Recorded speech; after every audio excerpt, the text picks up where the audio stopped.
Hello friends and my viewers, सब लोग कैसे हैं। नाउ एक लेक्चर मैंने पहले लिया था, आपसे डिस्कस किया था कि प्री डायबिटीज़ क्या है, इंसुलिन रेजिस्टेंस क्या है और हमें एक्चुअली हम कब एक डायबिटिक पर्सन बन सकते हैं। तो क्या सिचुएशंस हैं जो हमें इंडिकेशंस दे रही हैं कि आप एक प्री डायबिटिक कंडीशन जहाँ पे आपका ग्लूकोज लेवल बहुत ज़्यादा हाई नहीं है बट रिस्क फैक्टर्स आप कैरी कर रहे हो, लाइक ओबेसिटी है, लाइक मोटापा है, या आपके लिपिड्स प्रॉपर नहीं है, जैसे कोलेस्ट्रॉल हाई है, ट्राइग्लिसराइड हाई है, तो आपका लिपिड लेवल्स जो हैं वो प्रॉपर नहीं है, या फिर आपका जो ब्लड प्रेशर है वो हाई रह रहा है, ठीक है। और कुछ कंडीशंस हो सकती हैं, जैसे आपकी लाइफस्टाइल कुछ ऐसी हैं, जैसे आप सीडेंट्री लाइफस्टाइल ज़्यादा जी रहे हैं, आप वर्क ऐसा है कि आप बैठे बैठे काम कर रहे हो, मूवमेंट कम है, एक्सरसाइज नहीं है आपकी रूटीन में, लाइफस्टाइल हैबिट्स, डाइटरी पैटर्न्स वगैरह सब थोड़े गड़बड़ हैं, स्मोकिंग या अल्कोहलिक हैं, या फिर जेनेटिक प्रीडिस्पोजिशन है। तो कुछ ऐसी चीज़ें हैं जो आपको एक प्री डायबिटिक से डायबिटिक कर सकती हैं अगर आप उनमें चेंजेस नहीं लाओ। उसमें मैंने एक इंटरेस्टिंग फैक्ट के बारे में बात की थी जिसे हम कहते हैं एपिजेनेटिक्स। तो अभी क्या है कि डायबिटीज़ को एक क्रॉनिक प्रोग्रेसिव डिजीज़ के तरह लिया गया है कि जब किसी पर्सन को डायबिटीज़ हो जाती है, ठीक है, वो अचानक से नहीं होती है, वो पर्सन जो है ट्रांजिशन करेगा एक प्री डायबिटिक स्टेट से या इंसुलिन रेजिस्टेंट स्टेट से मोस्टली 30-40 की एज के बाद, या फिर आजकल जैसे जल्दी भी देखा जा रहा है because of all these problems कि आपकी लाइफस्टाइल अच्छी नहीं है या आप में कुछ ऐसी हैबिट्स हैं, रिस्क फैक्टर्स हैं जिसकी वजह से आप डायबिटिक हो रहे हो। तो एक ट्रांजिशन पीरियड होता है, हो सकता है वो ट्रांजिशन पीरियड जो है कुछ सालों का रहा हो, ठीक है, जिसमें आप कुछ कॉम्प्लिकेशंस भी लेके चल रहे हो, ठीक है। ध्यान रखिए कि डायबिटीज़ के बाद ही आपको कार्डियोवैस्कुलर इश्यूज़ हों या और कोई कॉम्प्लिकेशंस हों, ये ज़रूरी नहीं है। हो सकता है कार्डियोवैस्कुलर चेंजेस आपके पहले से ही स्टार्ट हो गए कि आपका शुगर हाई रहता हो, बॉर्डर पे रहता है, लेकिन आपने ध्यान नहीं दिया। तो प्री डायबिटीज़ से हम ट्रांजिशन करते हैं डायबिटीज़ की तरफ अगर हम अपने हाई शुगर लेवल्स या कुछ इंडिकेशंस को ध्यान में नहीं रखें, ठीक है। तो हम इसको क्या समझते हैं कि डायबिटीज़ होने के बाद तो हमें मेडिकेशंस पे ही रहना है लाइफ लॉन्ग, या फिर कुछ लेटर पार्ट में हमें ना डॉक्टर इंसुलिन सजेस्ट करते तो हमें लगता है कि यार ग्लूकोज मेंटेन नहीं होगी तो हमें हरदम ही मेडिकेशंस लेके कंट्रोल में रखना पड़ेगा, ठीक है। तो वो एक माइंडसेट है ना, वो सबसे ज़्यादा ख़राब है कि we think that diabetes is a chronic progressive disease. Chronic का मतलब जो हरदम रहने वाला है, ठीक नहीं होगा, ठीक है। और ऐसी कंडीशन है जो रिवर्स नहीं हो सकती, और प्रोग्रेसिव मतलब वो आगे ही ख़राब ही होती जानी है। ठीक तभी रहेगी जब हम मेडिकेशंस लेते रहें और अपना लाइफस्टाइल में और डाइट में चेंजेस लाएं, ठीक है। तो हम पहले तो अपना माइंडसेट चेंज करें कि ये एक क्रॉनिक प्रोग्रेसिव डिजीज़ नहीं है डायबिटीज़, ठीक है। ये एक लाइफस्टाइल डिजीज़ कहा जाता है या डाइटरी डिजीज़ कह सकते हैं हम इसको, ठीक है, जो कि बहुत हद तक रिवर्स हो सकती है। So diabetes can be very well defined as a lifestyle और dietary disease which can be reversed by lifestyle and dietary changes, ठीक है, जिसमें मैं बात करूँगी क्या लाइफस्टाइल चेंजेस, क्या डाइटरी चेंजेस होने चाहिए, और फास्टिंग का क्या रोल है डायबिटीज़ को रिवर्स करने के लिए, ठीक है। तो सबसे पहले तो हम ये समझते हैं कि डायबिटीज़ एक डाइटरी डिज़ीज़ या हम कह सकते हैं लाइफस्टाइल डिज़ीज़ कैसे है, ठीक है। जैसे मैंने डिस्कस किया था कि डायबिटीज़ में हम कहते हैं ना कि इंसुलिन काम नहीं कर रहा, क्योंकि इंसुलिन का इम्पोर्टेंस कहाँ पे आता है कि वो जो सेल के ऊपर ग्लूकोज के गेट्स हैं जिनसे कि ग्लूकोज सेल के अंदर जाएगी और ब्लड में एक लेवल नॉर्मल बना रहेगा, उन गेट्स को ओपन करता है इंसुलिन। तो इंसुलिन एक चाबी की तरह है जो ग्लूकोज गेट्स को, जो सेल के ऊपर बहुत सारे गेट्स हैं उनको ओपन करके ग्लूकोज को सेल में भेजती है, और फिर वो ग्लूकोज जो है वो प्रोसेस होती है, मेटाबोलाइज होती है एंड एनर्जी प्रोड्यूस करते हैं, या फिर एनर्जी स्टोर होगी। जिस कंडीशन में आप हैं, आप खाना खा रहे हैं, इंसुलिन रिलीज़ हुई, उसने ग्लूकोज गेट्स खोले, ग्लूकोज सेल के अंदर गया, कुछ ग्लूकोज यूज़ हुआ, ठीक है, कुछ ग्लूकोज ग्लाइकोजन के फॉर्म में स्टोर हो गया, कुछ फैट में कन्वर्ट हो गया। तो इस तरीके से जितना भी ग्लूकोज है ना वो एक तरीके से चैनलाइज हो जाता है डिफरेंट चैनल्स में, ठीक है।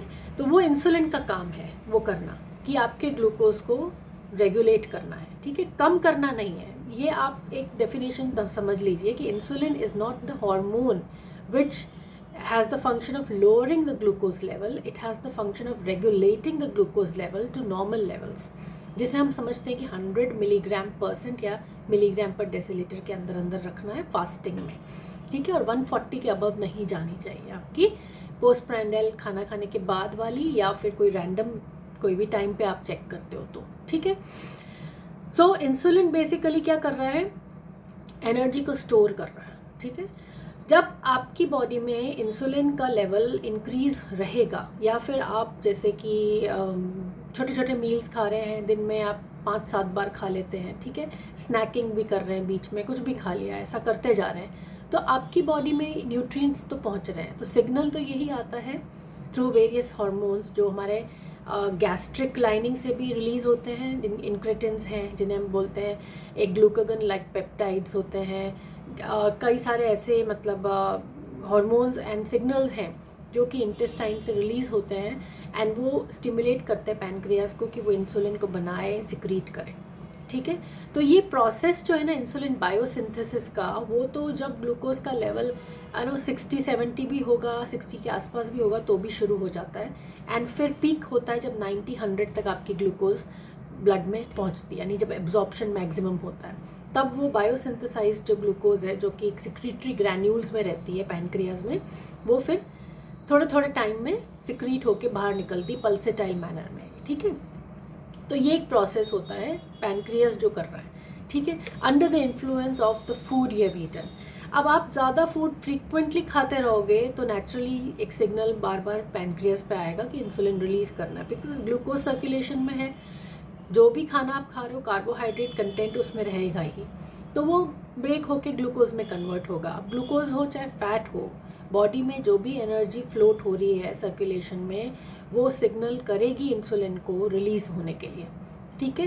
क्योंकि इंसुलिन का काम क्या है कि जो भी हमारे न्यूट्रिएंट्स हैं, जो भी हमारे एब्जॉर्ब्ड फॉर्म्स हैं न्यूट्रिएंट्स के जो हमने खाया, उन सब को स्टोर करना है, ठीक है। तो वो ग्लूकोज को स्टोर करेगा in the form of glycogen liver में, ठीक है। देन फैटी एसिड्स रिलीज़ हुए हैं, अगर आपने फैटी डाइट लिया है तो वो एडिपोज टिश्यू में as a form of fat store होगा, प्रोटीन्स मसल्स में चला जाएगा।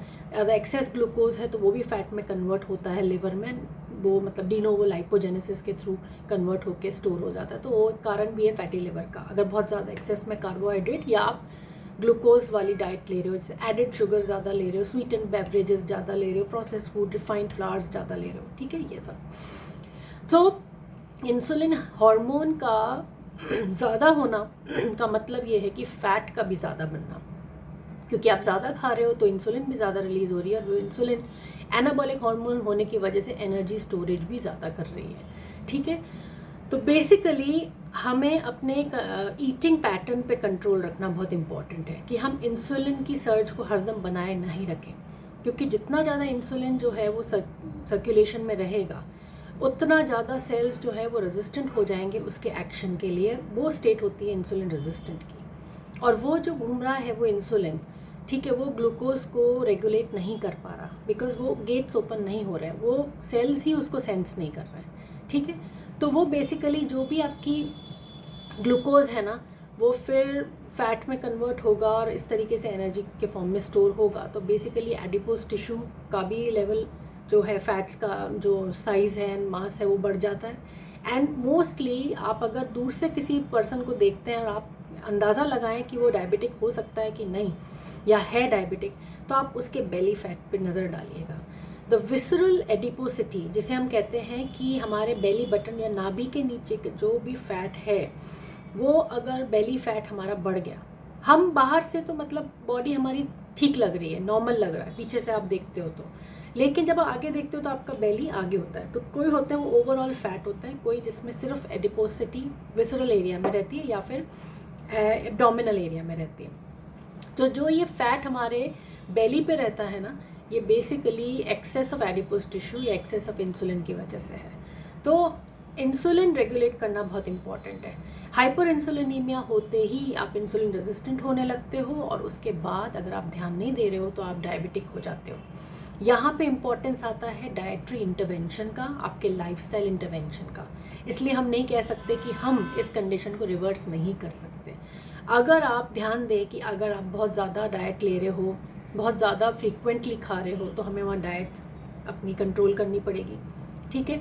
फास्टिंग इनकॉर्पोरेट करना पड़े कि आप थोड़ा सा गैप दे दो, या फिर आप सिर्फ मतलब लंच डिनर लें और उसके बीच में गैप रखें, स्नैकिंग ना लें, डिनर अपना पहले ले लें रात को थोड़ा जल्दी 8 o'clock तक, 8 PM तक, एंड फिर आप सुबह जो है बहुत हैवी नाश्ता नहीं करें। तो बेसिकली बॉडी फाइन ट्यून होने लगती है, बॉडी में सैटाइटी सिग्नल्स होते हैं जो एडजस्ट हो जाते हैं। ऐसा नहीं होता कि देखो हम कहें कि हमें इतना कार्ब तो खाना है, जैसे बुक्स में लिखा होगा कि ब्रेन को वर्क करने के लिए 130 ग्राम्स कार्बोहाइड्रेट डेली चाहिए, तो भाई 130 ग्राम्स तो मुझे देने पड़ेंगे ना। तो यार खाएंगे नहीं शुगर तो कैसे ब्रेन काम करेगा। लेकिन बॉडी कई तरीके मेटाबॉलिक फ्यूल्स पे वर्क कर सकती है, नॉट ओनली ग्लूकोज। अगर आप कार्बोहाइड्रेट नहीं लेते या आप खाना थोड़े गैप में खाते हो और उस बीच में कुछ नहीं खा रहे हो, सिर्फ पानी पी रहे हो, ठीक है, मान लो आप 16 आवर्स का गैप रखते हो या 24 आवर्स का रखने की ट्राई करते हो फास्टिंग में, तो बॉडी ग्लाइकोजन को मोबिलाइज करके, जो कि ग्लूकोज का स्टोरेज फॉर्म है लिवर में, उससे ग्लूकोज यूज़ कर लेगी, ठीक है। और ज़्यादा फास्टिंग रखोगे 36 आवर्स का, या बहुत कम डाइट लोगे, फैट भी यूज़ कर सकती है तो कीटोन्स में कन्वर्ट हो जाएगा, जो ब्रेन यूज़ कर सकता है। तो ब्रेन के पास ऑल्टरनेट फॉर्म्स हैं और body will never be deprived of glucose. Glucose ऐसा नहीं है कि वो बिल्कुल आपका 10-15 ही रह जाएगा अगर आप बीच में गैप दे रहे हो खाने में, 16 घंटे का गैप दे रहे हो या कम खा रहे हो। आप हाइपोग्लाइसेमिक नहीं होगे, आपको चक्कर नहीं आएंगे, बिकॉज बॉडी के पास मैकेनिज्म्स हैं to form glucose and provide that fuel for the brain to work, ठीक है। It depends on your condition, how much you can bear it, how healthy you are, and how can you manage that in your lifestyle, ठीक है। All depends on us। हम ये नहीं कहते कि forcefully कम खाओ या फोर्सफुली आप फास्टिंग करो। You can incorporate it gradually, कि आप जो पहले हैवी ब्रेकफास्ट करते थे, जैसे आपने 9-10 बजे बहुत हैवी ब्रेकफास्ट कर लिया है, एंड फिर आपने लंच फिर 1-2 बजे कर लिया है या 2-3 घंटे के गैप में, फिर आपने 5-6 बजे चाय के साथ कुछ खा लिया है, फिर आपने 8-9 बजे डिनर भी ले लिया है, फिर आपने उसके बाद डेजर्ट भी खा लिया है, तो आपके हर 3 घंटे 4 घंटे के बाद आप कुछ ना कुछ खा रहे हो। तो जो भी ग्लूकोज लेवल आपका पहले वाले खाने से बढ़ा हो, जो इंसुलिन उसको रेगुलेट करने के प्रोसेस में है, तो वो आपका लेवल मतलब कम या नॉर्मल आने ही नहीं देगा, वो इंसुलिन सर्च हरदम होता रहेगा, एंड वो ही प्रॉब्लम जो है ना वो डायबिटीज़ को लीड करती है। सो आई सजेस्ट, अभी जो मैं ये वीडियो एंड करने वाली हूँ इसी नोट के साथ, first point is consider diabetes as a lifestyle and dietary disease which can very well be reversed with dietary modifications, with lesser meals, and with lifestyle changes. Okay, it all depends on us, how much the willpower आप में है and how much you can set it in your lifestyle, in your routine life, ठीक है।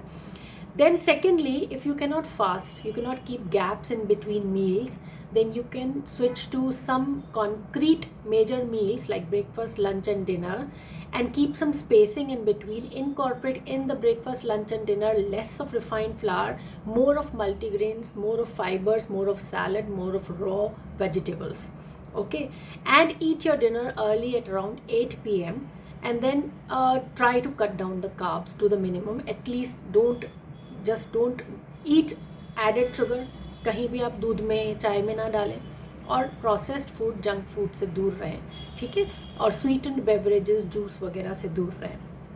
तो हम खाने खा के भी अपने आप को एक प्री डायबिटिक कंडीशन से, डायबिटिक होने से बचा सकते हैं, क्योंकि इंसुलिन का सर्च कब होता है, जब आप बहुत फ्रीक्वेंट खा रहे हो। तो इतना गैप रखिए और इतना फाइबर लीजिए कि वो ग्लूकोज स्पाइक ही ना हो पाए आपके सर्कुलेशन में, समझे ना।